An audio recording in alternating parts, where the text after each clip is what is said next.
to Papa. Before the humans spoke, the earth spoke first, and I will tell you the story the way my grandfather told me. Through the language of the plants, through the magic of our ancestors, and for the love of our people. High in the mountains where our Nasukin and elders still speak to us live plants, insects, and animals that are rarely seen. These plants, insects, and animals have their own stories and speak their own language, Akshakaklum. This is the story of the plant's gift. The old chief sang with the wind and strolled along the mountaintops. He gave thanks for the breeze and for the warmth of the morning sun. He offered a song and a prayer to the ancestors before he rested atop a stone. With his weathered hands, he felt the stone. His fingers traced each line and crack that told its story. The old chief knew the mountains came to rest here long before his time, and they would continue to rest here long after he was gone. In his moment of quiet, the chief had a vision, and a calm enveloped him. Through this calm, the ancestors and the Pika invited him to their fires. Time had passed, and the chief could hear children laughing and playing. The sound warmed his heart and called him back from the ancestors and the Pikas. Nasukin, Papa, Kakinskikish Akakna, what are you doing? I was up here giving thanks to our ancestors and giving thanks for the children who will carry on our teachings. I was listening to the stories that come from our connection to all things here and now and the beings that are yet to come. What beings are yet to come? Asked one of the children. The Nasikin laughed and said, after we have something to eat and finish our chores, I will tell you. Back at camp, the children hurried to do their chores. They helped to make food, build fires, and collect water. The chief watched them and noticed they were working hard and moving fast. Some of the children even finished their meals before the elders who were served first.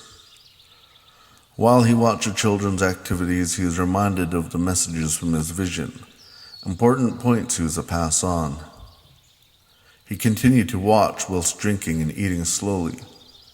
The children now watched the Nasukin eat and drink, impatiently waiting for him to be done. The chief felt that all eyes were on him in this moment and savored the last bites and drinks from his meal. Next, as he always did, he placed his bowl and cup inside each other and folded them in his buckskin. He placed his left hand over the top and gave thanks to the Creator, the ancestors, and to the cooks. Then, as always, he would grab his tobacco pouch, take a pinch, and raise it in all directions. He would fill his pipe, inhale, and say, "It is good." Now the children rushed to be by the chief, by the grandfather, watching the way he smoked, how he inhaled and nodded his head, how he hummed just before he was about to say something. The children admiringly gazed upon the Nasukin, waiting and waiting and waiting for the words that he would speak. The chief cleared his throat, took another puff, and hummed again. The children moved anxiously, mouths open, waiting for the story.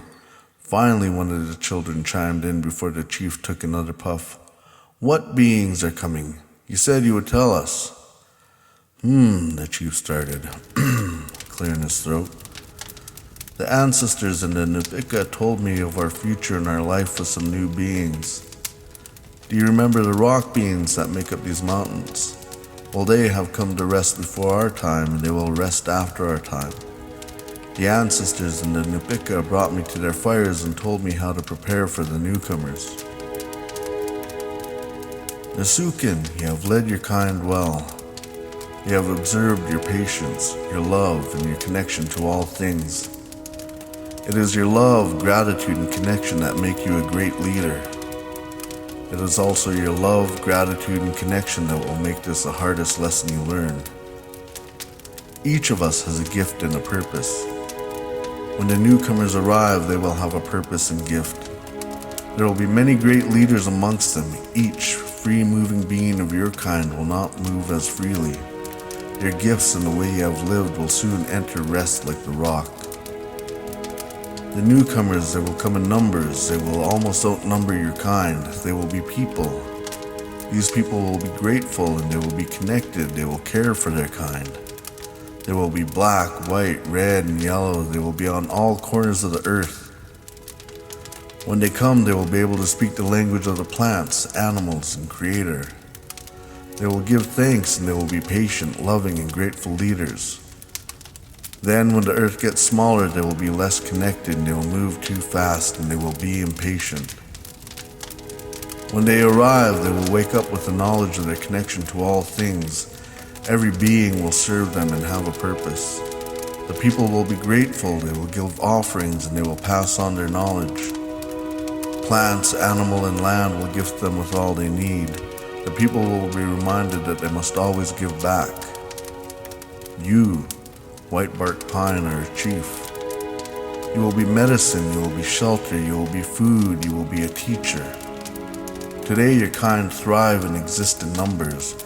You have cared well for your younglings, elders, and those yet to breathe life. You and your kind will share a similar path with the red people.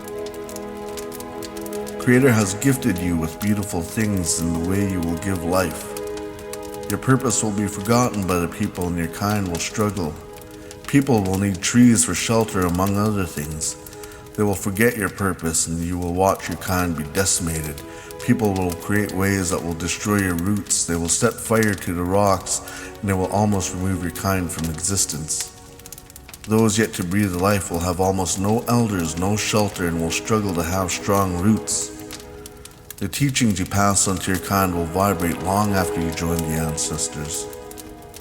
The red people, they will be gifted and they will manage to connect to their lands. They will take what they need and they will leave the rest. Then as the world gets smaller, they will welcome newcomers to their land. At first they will share teachings and remember the language of the plants.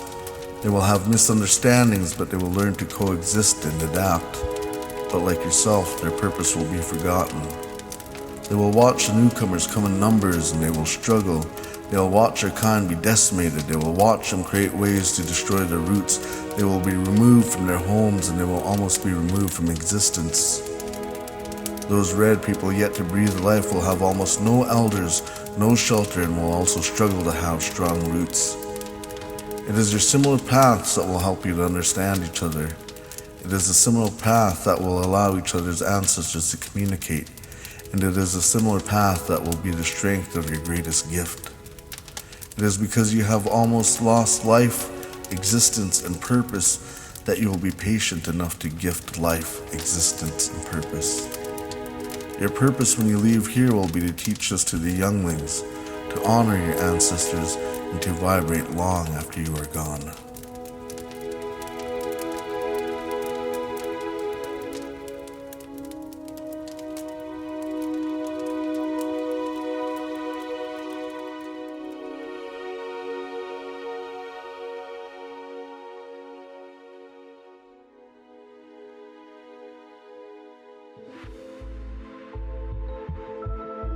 Plants promise.